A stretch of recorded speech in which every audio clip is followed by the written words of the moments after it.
আমি এখানে তোমার জ্ঞান বা অ্যাডভাইস নিতে আসিনি। আশা করি তুমিও আমাকে কোনো জ্ঞান বা অ্যাডভাইস দিতে এখানে আসোনি। তোমার যার কাছে জ্ঞান আরোহণ করার কথা তার কাছেই করো না।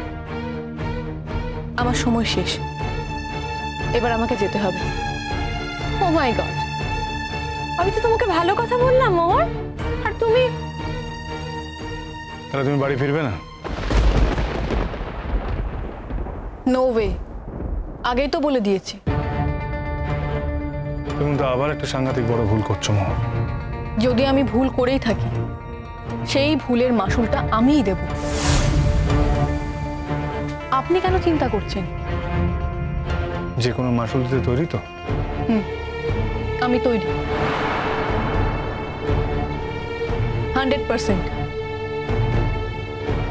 আসছি। মল্লিকা, তোমরা দাঁড়িয়ে আছে কেন? তুমি তো আমাদের সঙ্গে যাবে বলেছিলে। ও হ্যাঁ, চলো। হ্যাঁ হ্যাঁ হ্যাঁ হ্যাঁ।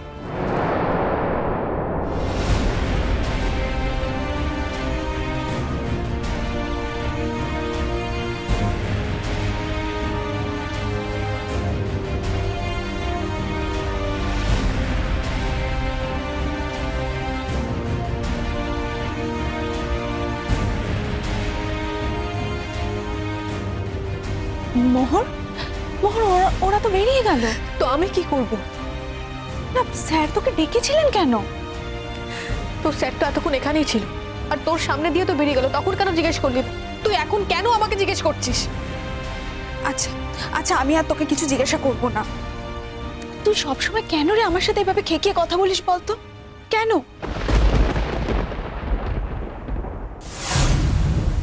মোহর, মোহর কি হয়েছে? স্যার তোকে কি বললেন?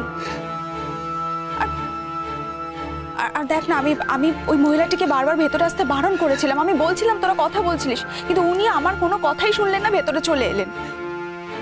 কি আর বলবে? চল, আমাদের বাস ধরতে হবে। আমার হাজবেন্ড তো অনু লেখাদিকে নিয়ে বেরিয়ে গেল, গাড়িতে একসঙ্গে যাবে বলে। কি? স্যার তোকে দিদির বাড়ি অবধি তো পৌঁছে দিতে পারতেন। ছি ছি ছি মোহর, আমি আমি এই স্যারকে কিছুতেই চিনতে পারছি না। ওর হয়তো আমার কাছ থেকে মন উঠে গেছে রে।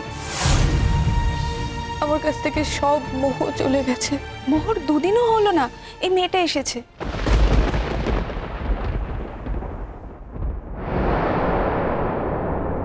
না রে, আমি ওকে এখনো চরিত্রহীন ভাবি না।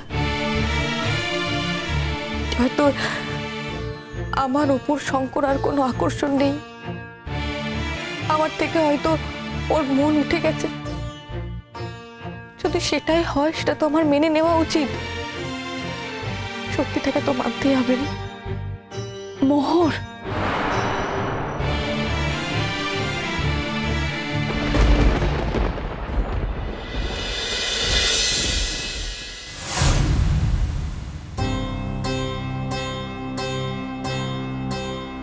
ওমা মোহর, এসে গেছিস?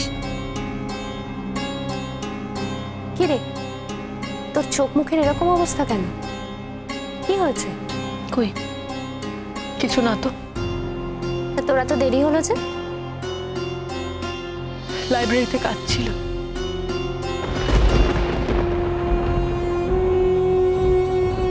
না না, আমি তো তোকে ফোন করলাম, তো তুই তো ফোনটাই ধরলি না। আর এত রাত পর্যন্ত তোর লাইব্রেরিতে কাজ থাকে নাকি? না, কিছুক্ষণ আগেই হয়ে গেছিল। তো তারপর কোথায় গেছিলিস?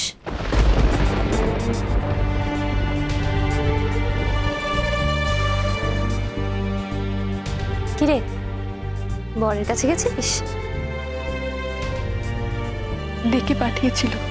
ও, আর বোধহয় বিরহ সহ্য হচ্ছে না।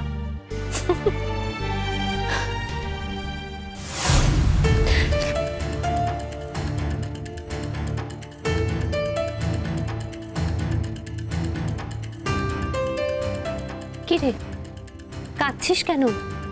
কি হয়েছে? কিছু হয়নি দিদি।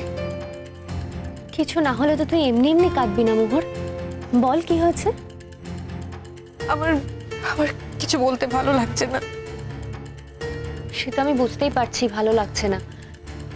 আচ্ছা, ঝগড়ার কি কিছু মিটমাট হলো? ঝগড়ার কি আছে?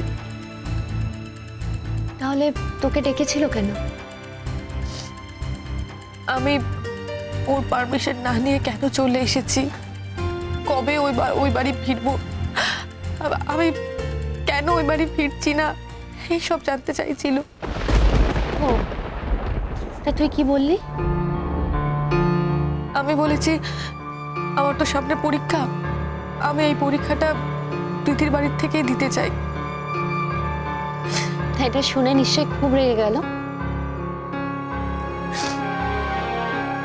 ও অনুলেখাদির সঙ্গে আমার সামনে দিয়ে বেরিয়ে গেল। অনুলেখাদিকে গাড়িতে করে বাড়ি নিয়ে যাবে।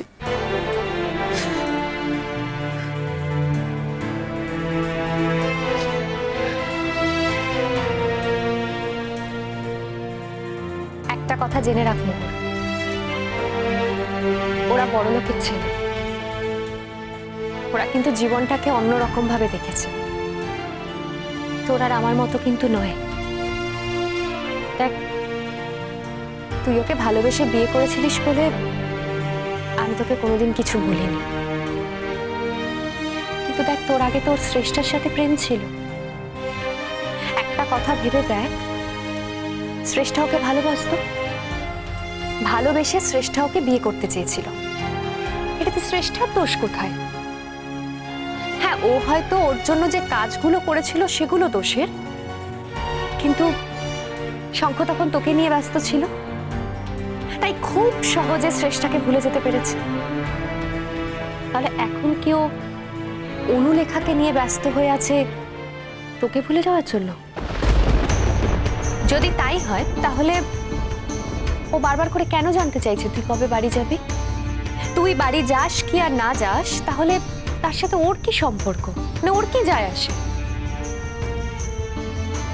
দিদি, ও মনে করে পৃথিবীতে সবাই ওর আশ্রিত, ওর আশ্রিত পরিজন। ও সেই সুরেই কথা বলে, আর ও সবার বস। আচ্ছা, আমার নিজের কি অনিচ্ছে অনিচ্ছে কিচ্ছু থাকতে পারে না? আমার ওই বাড়িতে ভালো লাগছিল না থাকতে, আর ওর সঙ্গে অশান্তি হলে আমার লেখাপড়াটা হয় না, আর লেখাপড়া করবো বলে তবে তোর এখানে চলে এসেছি। আর আসার সময় ও বাড়ির বড়দের বলে এসেছিলাম, হ্যাঁ ওকে আমি বলে আসিনি ঠিকই, কিন্তু তারও তো একটা কারণ আছে। একটা কথা আমি খুব ভালো করে বুঝে গেছি রে মোহর, আমাদের বাড়ির মেয়েদের না কপালে সুখ নেই। দেখ, আমার যে এর আগে বিয়ে হয়েছিল সেটাও তো একটা স্কাউন্ডারেল ছিল, তুই তো সবই জানিস। আমার গায়ে পর্যন্ত হাত তুলতো, আর যেদিন ঈশানের সাথে বিয়ে হলো ভাবলাম আমার জীবনটা সার্থক হয়ে গেল। ঈশান আছে আমার সাথে, ও আমাকে সুখীও করেছে, কিন্তু একটা কথা ভেবে দেখ, যেই আমি ওর জগতে প্রবেশ করা শুরু করলাম তখনই দুই হাত দিয়ে বাধা সৃষ্টি করলো। তার মানে এটা বলতে চাইলো যে ওই জগতে আমার প্রবেশ করা নিষেধ। তুই আগের দিন জিজ্ঞেস করেছিলিস না আমি কেন সবকিছু মেনে নিলাম?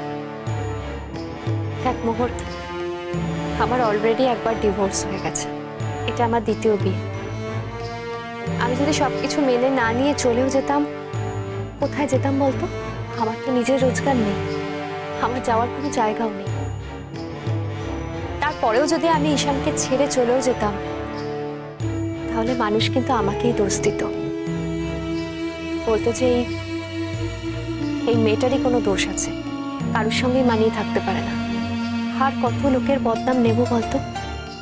তাই আমার জীবনের সুখটাকে আমি কম্প্রোমাইজ করেছি। আমি ঈশানের সাথেই আছি।